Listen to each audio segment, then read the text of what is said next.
ओम शांति। आज की तारीख है 4 फरवरी 2022। बाप दादा के महावाक्य हैं, मीठे बच्चे अपने दिल रूपी दर्पण में देखो कि अंदर में कोई भूत तो नहीं है। भूतों को निकालने का प्रयत्न करते रहो। प्रश्न है, बाप और बच्चों के बीच संगम पर दुनिया से बिल्कुल न्यारी रस्म चलती है, वह कौन सी? उत्तर, दुनिया में बच्चे बाप को नमस्ते करते हैं, लेकिन यहाँ बाप बच्चों को नमस्ते करते हैं। बाप खुद कहते हैं, मीठे बच्चे, मैं तुम्हारी सेवा में आकर उपस्थित हुआ हूँ, तो तुम बच्चे मेरे से भी बड़े ठहरे। दूसरा, मैं निरहंकारी निराकारी बाप हूँ, तो ज़रूर मैं पहले नमस्ते करूँगा। यह भी संगम की न्यारी रस्म है। ओम शांति। आने से पहले पहले बाप बच्चों से नमस्ते करें या बच्चे बाप को नमस्ते करें? किसी ने कहा बच्चे बाप को करें। नहीं, पहले बाप को नमस्ते करना पड़े। संगम युग की रस्म रिवाज ही सबसे न्यारी है। बाप खुद कहते हैं, मैं सभी का बाप तुम्हारी सेवा में आकर उपस्थित हुआ हूँ, तो ज़रूर बच्चे बड़े ठहरे ना। दुनिया में तो बच्चे बाप को नमस्ते करते हैं, यहाँ बाप बच्चों को नमस्ते करते हैं। गाया भी हुआ है, निराकारी निरहंकारी, तो वह भी दिखलाना पड़े ना। वो तो सन्यासियों के चरणों में झुकते हैं, चरणों को चूमते हैं, समझते कुछ भी नहीं। बाप तो आते ही हैं कल्प के बाद बच्चों से मिलने। तुम बहुत सिकिलदे बच्चे हो, इसलिए कहते हैं, मीठे बच्चे तुम थक गए हो। द्रौपदी के पांव दबाए तो सर्वेंट हुआ ना।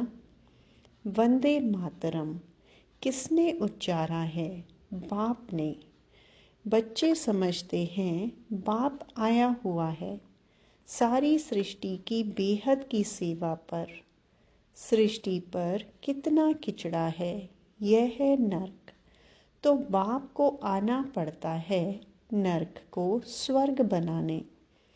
बहुत दिल से आते हैं, जानते हैं मुझे बच्चों की सेवा में आना है।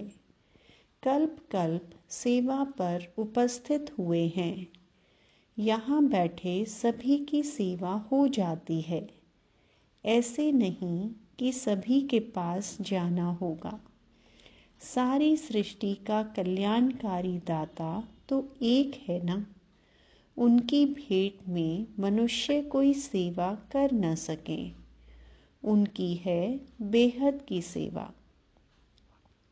गीत बजा है, जाग सजनिया जाग। कितना अच्छा गीत है। नवयुग पर भी समझाना चाहिए। युग भी भारतवासियों के लिए ही है। भारतवासियों से फिर वह सुनते हैं कि सतयुग त्रेता होकर गए हैं, क्योंकि वे आते ही हैं द्वापर में।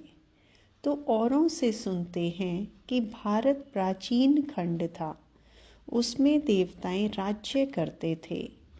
आदि सनातन देवी देवता धर्म था, जो अभी नहीं है। गीता है देवी देवता धर्म का माई बाप, बाकी सब बाद में आते हैं। तो यह हुआ प्राचीन सब धर्मों के लिए। वास्तव में एक गीता ही है मुख्य, जो सबको माननी चाहिए, परंतु मानते कहाँ हैं? वे अपने धर्म शास्त्र को ही मानते हैं। यह तो जानते नहीं कि भगवान ने गीता कब उच्चारी। गीता है बाप की उच्चारी हुई।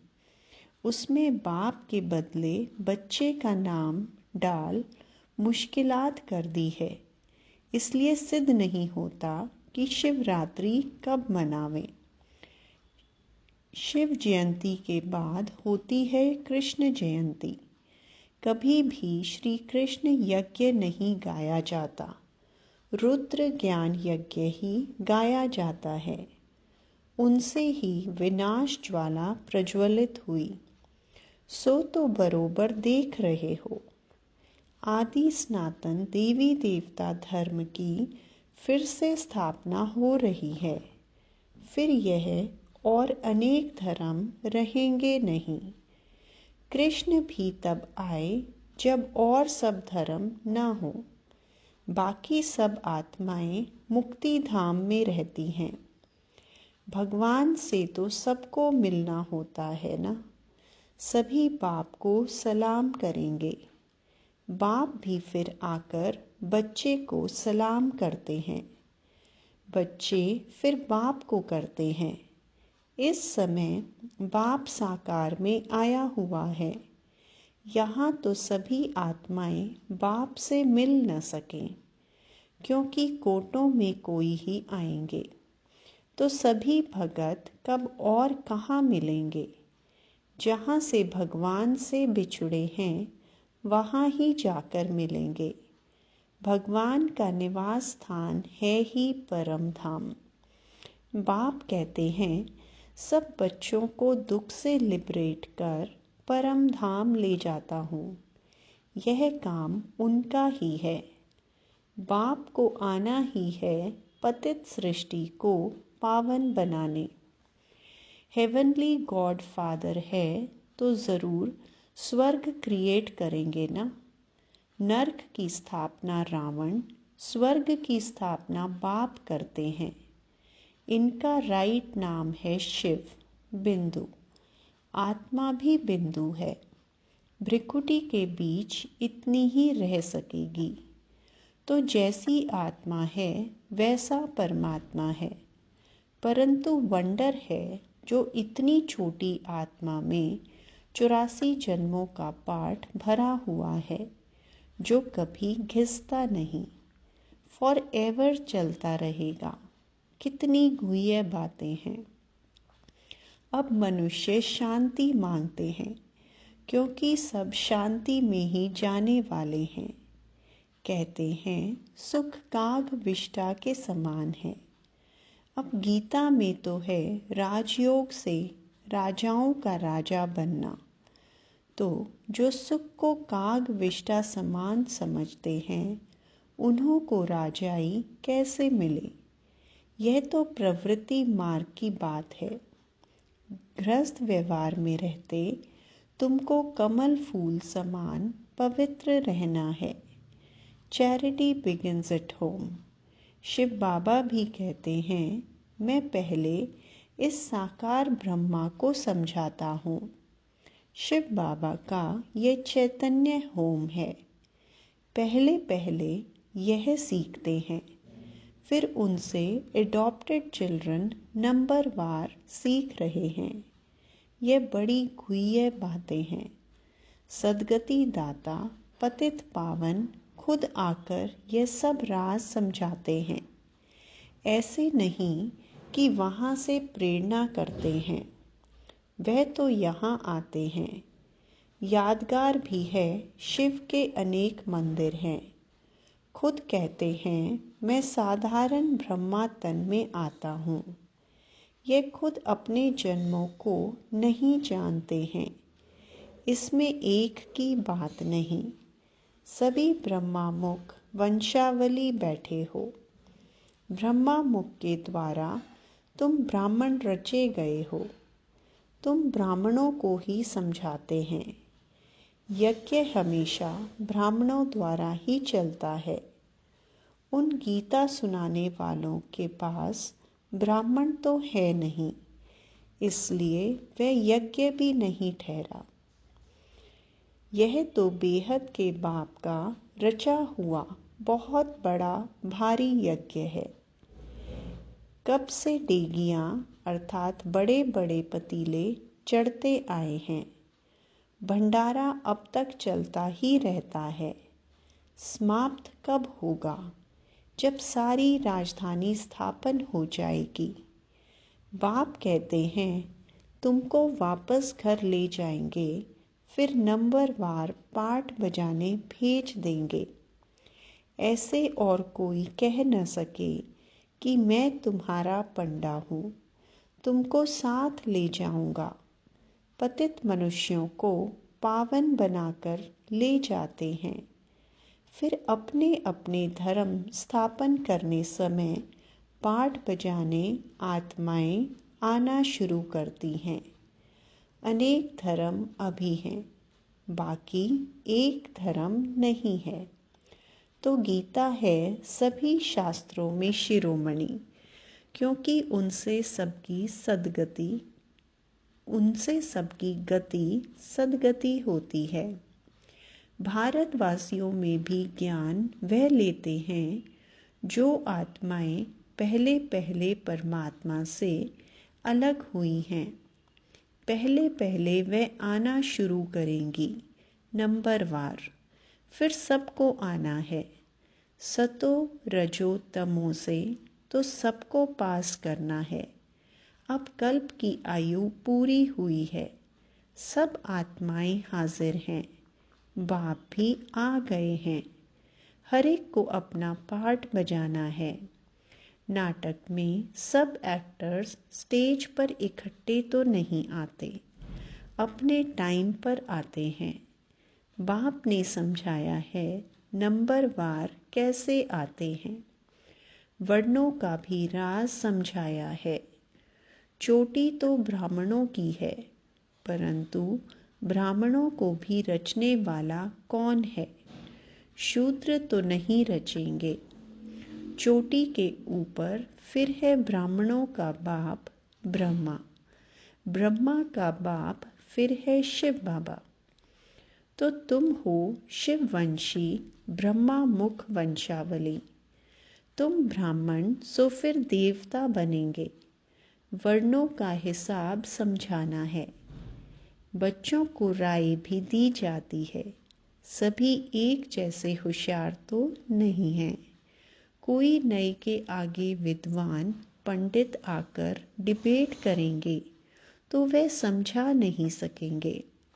तो कहना चाहिए मैं तो नई हूँ, आप फलाने टाइम पर आना, फिर हमारे से बड़ी बहन आपको समझाएंगी। मेरे से वो तीखे हैं। क्लास में नंबरवार तो होते हैं, इसमें दे अभिमान नहीं आना चाहिए, नहीं तो आबरू चली जाती है। कहेंगे बीके तो पूरा समझा नहीं सकती। दे अभिमान को छोड़ रेफर करना चाहिए बड़ों की तरफ। बाबा भी कहते हैं ना, हम ऊपर से पूछेंगे।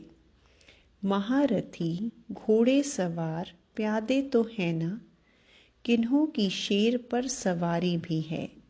शेर सबसे तीखा होता है, जंगल में अकेला रहता है, और हाथी हमेशा झुंड में रहता है। अकेला हो तो कोई मार भी दे। शक्तियों की भी शेर पर सवारी दिखाते हैं। बच्चों को समझाया है गीता का भगवान कृष्ण कहना रॉन्ग है। कृष्ण के शास्त्र को सभी धर्म वाले तो नहीं मानेंगे। प्राचीन देवी देवता धर्म किसने स्थापन किया वह सिद्ध कर बताना है। उनको गॉड गॉडेस भी कहते हैं। ईश्वर तो अलग है। लक्ष्मी नारायण को भगवान भगवती कहते हैं, वे पालना के निमित्त है। अगर लक्ष्मी नारायण को भगवान भगवती कहते तो विष्णु शंकर को पहले भगवान कहना पड़े। तुम जानते हो भगवान बिना गीता कोई बोल ना सके। भगवान के मुख की गाई गीता है। श्री श्री रुद्र की गीता है। इनको कोई अपना मुख बना न सके। गीता सिवाय शिव बाबा के और किसके मुख से आ न सके। गीता माता है, उनका रचयिता शिव बाबा है।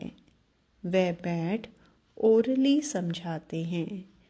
वह ज्ञान का सागर है ना, तो रचयिता ही रचना की नॉलेज देंगे। इसलिए ऋषि मुनि भी कहते हैं बेअंत है।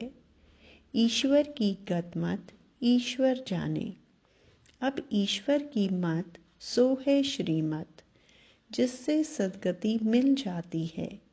सो तो ठीक है, गति के साथ सद्गति दोनों कहना पड़े, क्योंकि भारत में जब स्वर्ग होता है तब और धर्म वाले गति में होते हैं।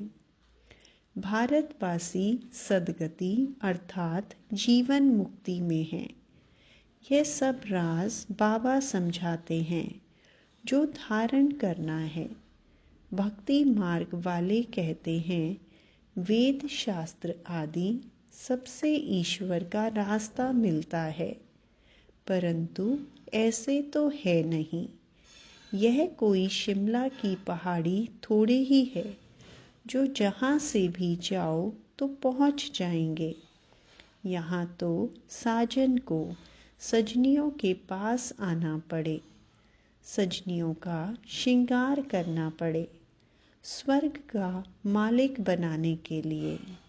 सब महाराजा महारानी बनने चाहते हैं, परंतु बाबा कहते हैं अपना मुंह तो पहले देखो। नारद की बात भी अभी की है। उनको लक्ष्मी को वरने की दिल हुई तो उसको कहा पहले अपनी शक्ल तो देखो। बाबा भी कहते हैं अपना दिल रूपी दर्पण देखो। काम का भूत तो नहीं आता, जांच करते रहो और भूतों को निकालने का प्रयत्न करते रहो। युक्तियाँ तो बाबा सब बतलाते रहते हैं।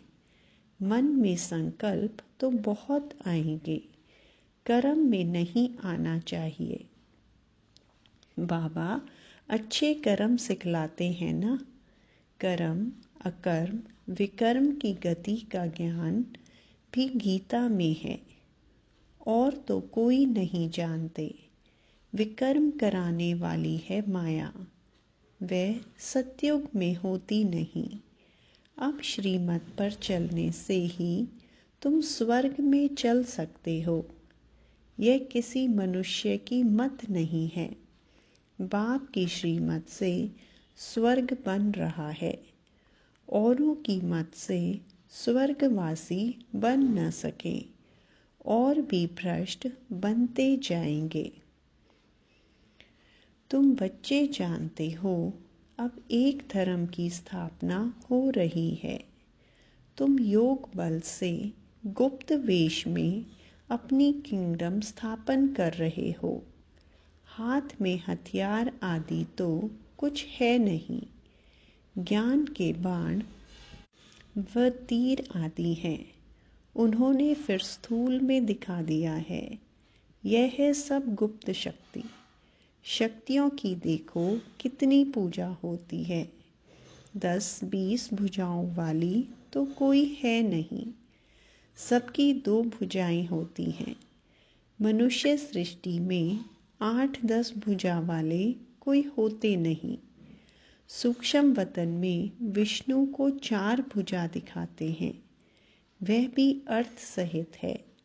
बीज को जानने से सारे झाड़ का ज्ञान आ जाता है। अच्छा, ज्ञान का खजाना तो बच्चों को मिलता रहता है। फिर मुख मीठा कराने के लिए बच्चों को टोली खिलाते हैं। शिव बाबा खुद नहीं खाते, सब बच्चों के लिए ही है। राज्य भी बच्चों के लिए है। लक्ष्मी नारायण भी ज़रूर अपने बच्चों को देंगे, सबको तो बांट नहीं देंगे। यह बाप सभी बच्चों को देते हैं। वहाँ प्रजा भी कहेगी हम स्वर्ग के मालिक हैं। सुख तो प्रजा को भी है, दुख का नाम भी नहीं। बाकी नंबरवार तो होते ही हैं। वहाँ तो सोना भी अथाह होता है, यहाँ तो सब खानियाँ खाली हो गई हैं। गायन भी है, किसकी दबी रही धूल में, किनकी राजा खाए। अच्छा, मीठे मीठे सिकिलदे बच्चों प्रति माता पिता बाप दादा का याद प्यार और नमस्ते। माताओं को वंदे मातरम, बच्चों को याद प्यार और सबको गुड मॉर्निंग। अब रात पूरी होती है, गुड मॉर्निंग आ रहा है, नया युग आ रहा है ब्रह्मा कुमार कुमारियों के लिए। अच्छा, ओम शांति। धारणा के लिए मुख्य सार। पहला पॉइंट, दे अभिमान को छोड़ अपने से बड़ों को आगे रखना है। कोई डिबेट करता है तो बड़ों तरफ रेफर करना है, आबरू नहीं गंवानी है। दूसरा point, charity begins at home. पहले परिवार का कल्याण करना है। गृहस्थ व्यवहार में रहते कमल फूल समान पवित्र बनना है। वरदान, दे अहंकार व अभिमान के सूक्ष्म अंश का भी त्याग करने वाले आकारी सो निराकारी भव। कईयों का मोटे रूप से देह के आकार में लगाव व अभिमान नहीं है, लेकिन देह के संबंध से अपने संस्कार विशेष हैं, बुद्धि विशेष है, गुण विशेष हैं, कलाएं विशेष हैं, कोई शक्ति विशेष है। उसका अभिमान अर्थात अहंकार, नशा, रोग, ये सूक्ष्म देह अभिमान है। तो ये अभिमान कभी भी आकारी फरिश्ता व निराकारी बनने नहीं देगा। इसलिए इसके अंश मात्र का भी त्याग करो, तो सहज ही आकारी सो निराकारी बन सकेंगे। स्लोगन, समय पर सहयोगी बनो तो पदम गुना रिटर्न मिल जाएगा। अच्छा, ओम शांति।